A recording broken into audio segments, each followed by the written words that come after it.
Hey guys, just essentially want to do a build recap, focusing on the build that I played, Ice Nova Frostbolts, pretty much shooting out projectiles and spawning these around. This is really a build guide, and a lot of content creators have made in the past, Jungle Ronin, Gauntlet, Garatha, Ziz, and a couple others. So I've taken it to a point in softcore trade where it's slightly different from their approaches that Ziz posted that I think most people are going to follow, and that is going to be the crit variant of Ice Nova Frostbolts. Something I played last league and there were very few changes, so I thought that it would be very strong and decided to play it this league. So we didn't have time, myself and Camel, we played as a duo. We didn't really have time to start, to practice, so we just winged it, zero practice, went into the league. So we completed our Axe at around sub 4 hours, transitions all done, Merc Lab and all the things, and managed to take down the Ether Exarch at about 9 hours, and I think we finished the 4 Stone at about 14-15 hours or so.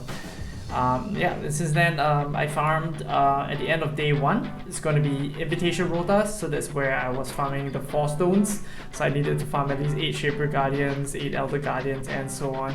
And I took that a bit further and did Fiat rotations today, towards the end doing some T17s and an example of the Uber boss fight. So the focus being the path of buildings that I pulled together, and what I want to share is the day 1 build and where it ended up. So it had around an optimal 11 million DPS, of course. This is with everything up. Frost Shield, Sigil, and yeah, some Shock. All of these don't really work, so it's fine.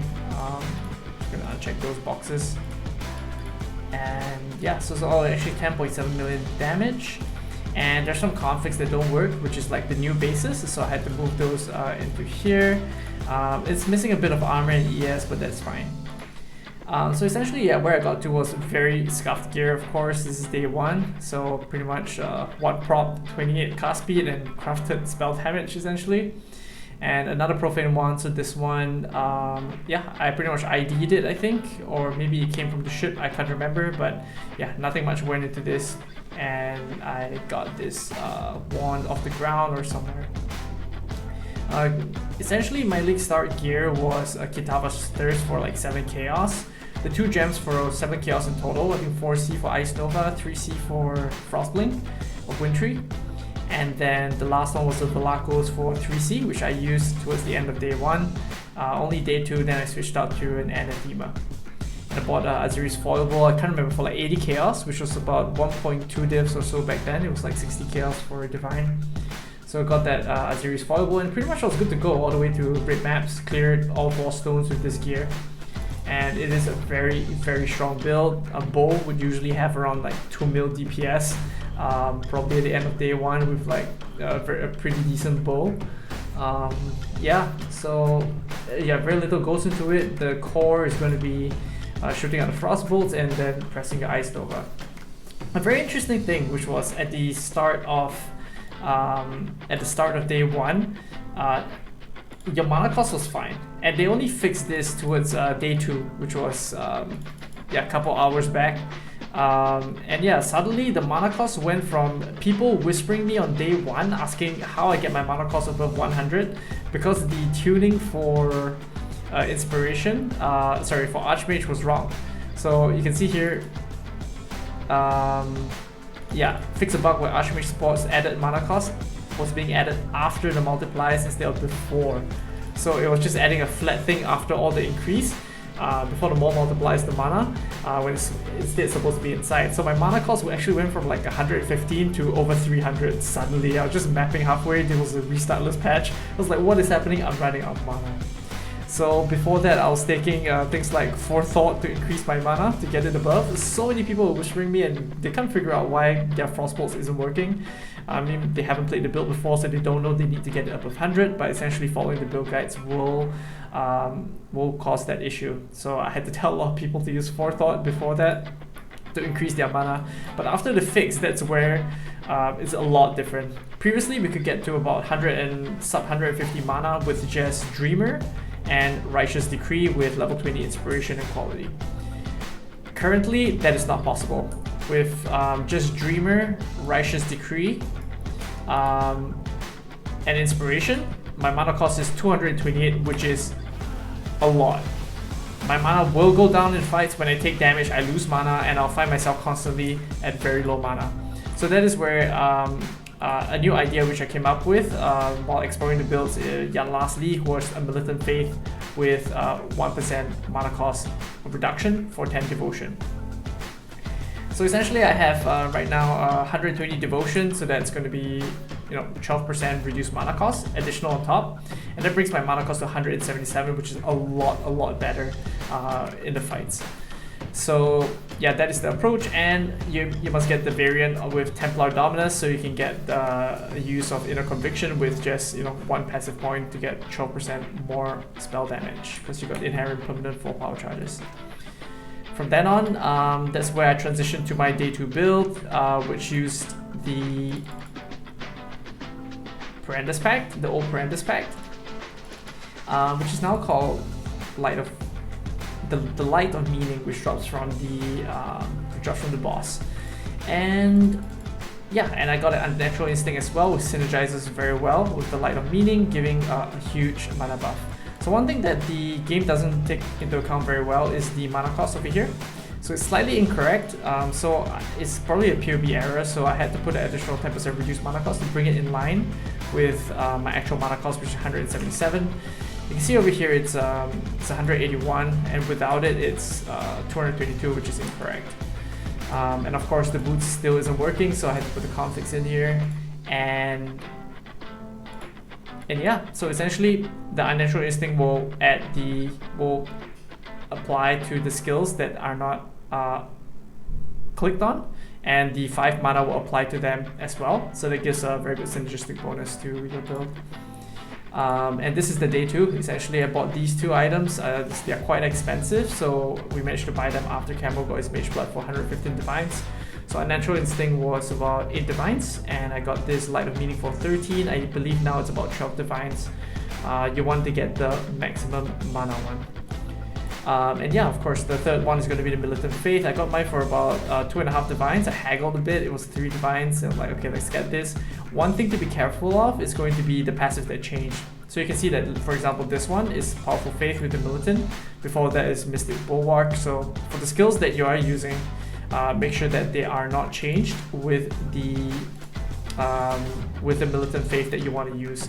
So I think there was 1 for 2 Divines, or 1.7 that replaced Prodigal Perfection, which is 10% more damage. So you don't want that to happen, so make sure that it doesn't replace any of those that you are using. The other alternative would be to put it over here, but I found it to be fairly inefficient, and you get significantly less devotion because you spec into less passives in the radius.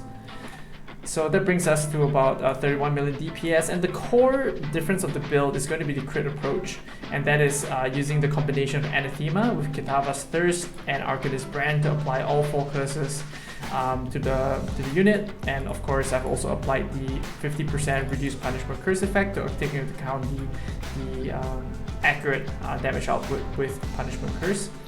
So that is Assassin's Mark Punishment in the helm. You can put a Conductivity for more front-loaded damage, or you can put Punishment in for a bit more defensive approach, because it will debilitate instantly on trigger of your Kitava's Thirst alongside your Frostbolts. And on top of that, you apply the additional 2 curses using Arcanist Brand on hard targets like rares or uniques most of the time. And then of course the rest is going to remain the same. You're going to put down Sigil of Power and Frost Shield. And here is some examples of the build. So in action, so the first one is going to be me skipping a Maven phase probably. Yo king. So yeah, I was doing some Mavens towards the end of the day, and yeah, just an example. This is last phase Maven, right? After the memory brain, boom, came out, it's the kill. The last phase. And skipping the last phase.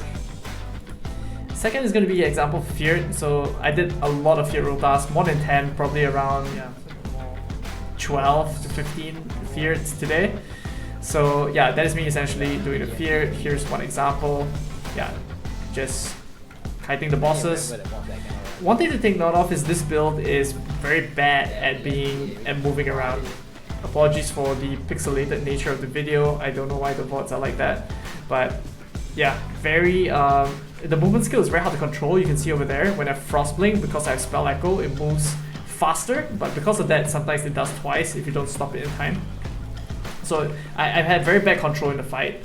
I think Zizaran recommends using additional Flame Dash, but I found myself very socket staff, especially using Anathema. I've used like additional 5 sockets to Arcanist Brand and 4 curses, so I couldn't fit in a Flame Dash, which you could use alongside Wintry Blast because they use different cooldowns.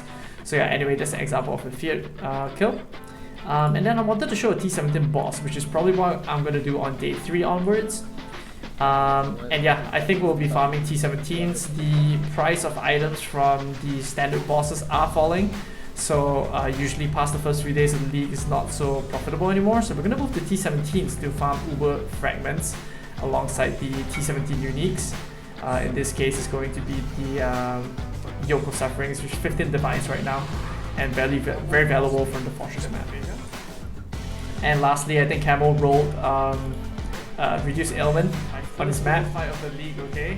And this is my first Uber fight of the league. He rolled less duration of ailments, and he's an Ignite build, so he called me a league in there. So this was second last phase, I think.